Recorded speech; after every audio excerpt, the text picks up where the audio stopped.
The Buffalo Bills might have just found their own version of Chauncey Gardner-Johnson.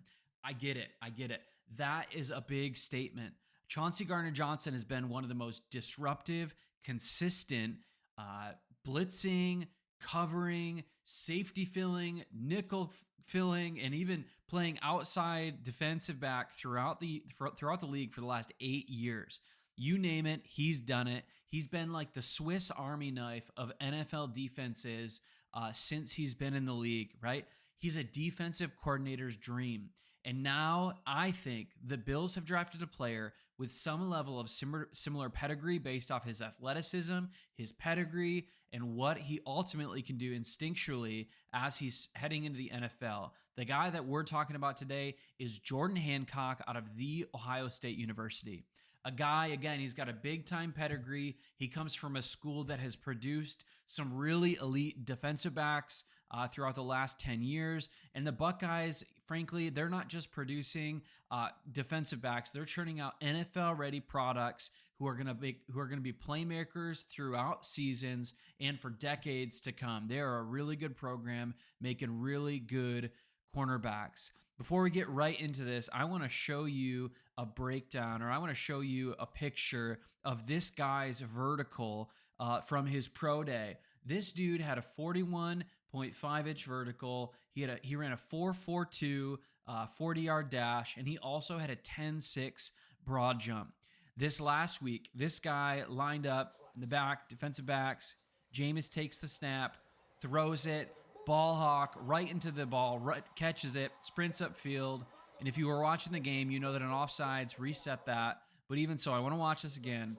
Jameis takes the snap, steps back, throws it up. This guy makes the play. Jordan Hancock makes the play, and he starts running.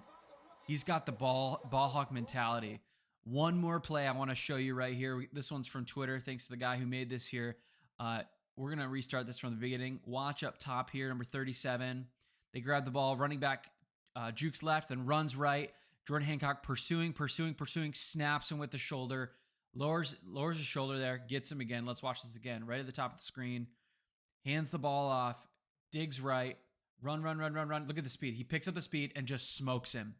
He gets in there and he makes the play. And before we keep going, if these kind of breakdowns and you love talking about Bills players and you love talking about the Buffalo Bills football, just make sure to hit the like and subscribe. It helps this channel keep going each and every day. But we have to ask ourselves this question today, this evening is, why does elite athleticism, size, ball hawk mentality, and a good college pedigree and the ability to make open field tackles matter? It matters ultimately because of how complex top tier modern NFL offenses run. You know, when you look around the league and you look at like the top 8 offenses, you know, you've got the McVay trees and you've got the Shanahan trees and you got all these coaches coming out of there. You realize that one of the things they're consistently doing is putting their fastest guys in motion. They're stacking receivers.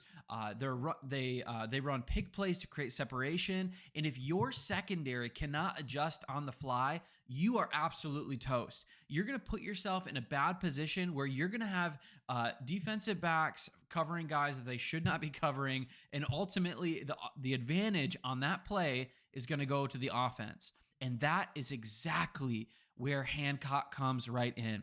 Right? At Ohio State, he wasn't just like a stick him in one spot, left side of the field kind of defensive back. He lined up in the slot. He played outside. He took even more. He took safety snaps throughout the years as well. Right? He's got the length to challenge bigger receivers in the NFL, and he's quick to stay with some of the smaller, more agile guys that are shiftier.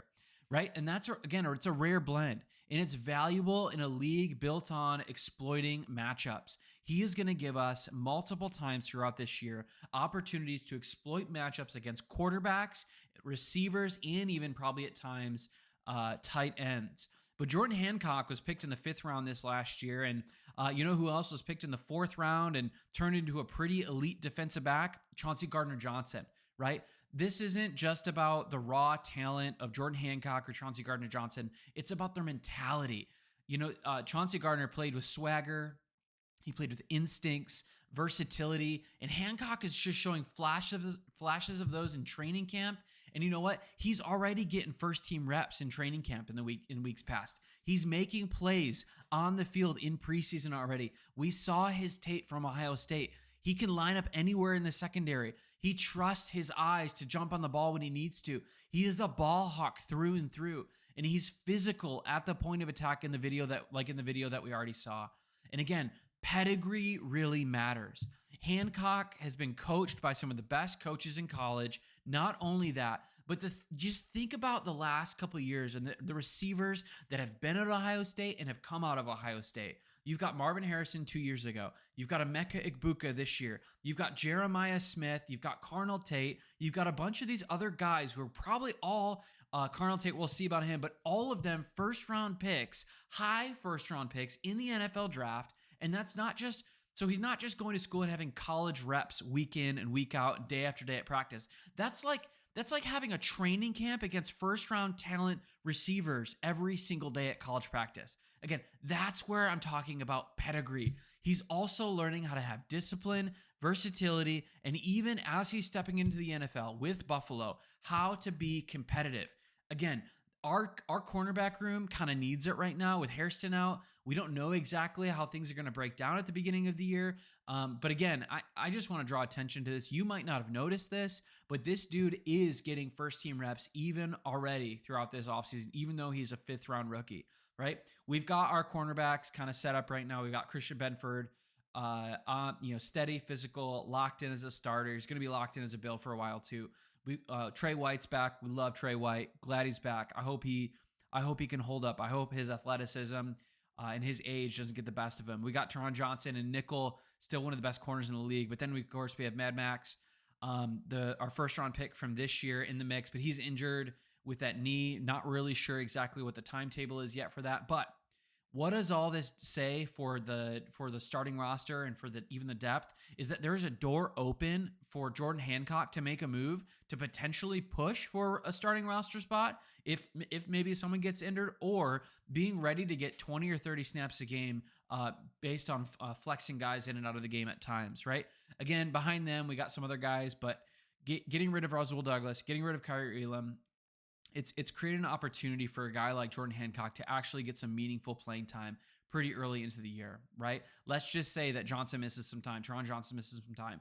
We've got a nickel corner. He's versatile, right? Let's say he slides out because Trey White or Christian Benford get hurt. He's versatile. He can do that. He can match up with the big guys, the small guys. He can do it, right? He's got the ability to contribute to this defense quickly.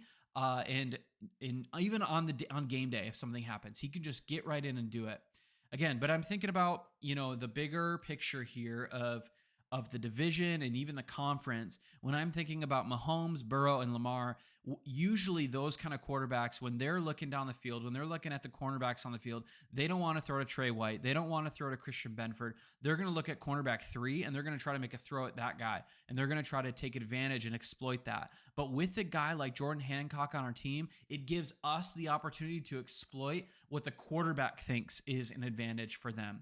Again, we're seeing some development at camp.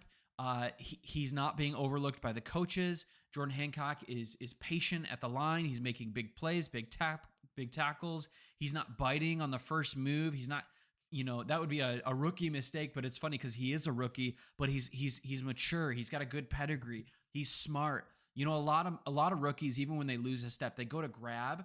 You see that a lot from rookies and especially college players, as they go to grab and usually draws flags for holding or defensive pass interference. But Hancock has been doing a good job of playing clean. He's playing confident football, and that's a big sign of things being of him adjusting really quickly to the NFL speed in the NFL game. Again, we're not looking for this guy to play like a first-round talent right out of the gate. We're not looking for this guy to be an elite player right out of the gate.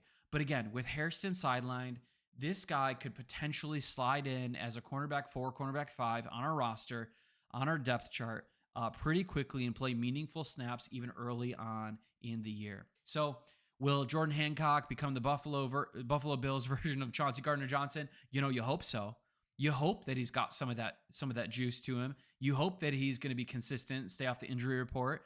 That's ultimately going to lead him to earn trust with McDermott and Bobby Babich.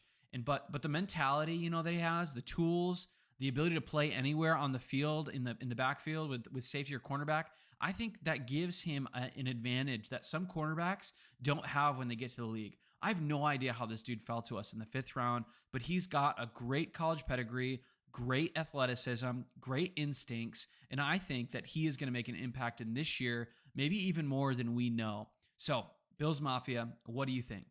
Is Jordan Hancock a sleeper who can make noise this year, or is he more of a long-term project for this team? Drop your comments below. But hey, I'm Colin. This is Crack the Table. All Bills, no breaks. We'll see you tomorrow.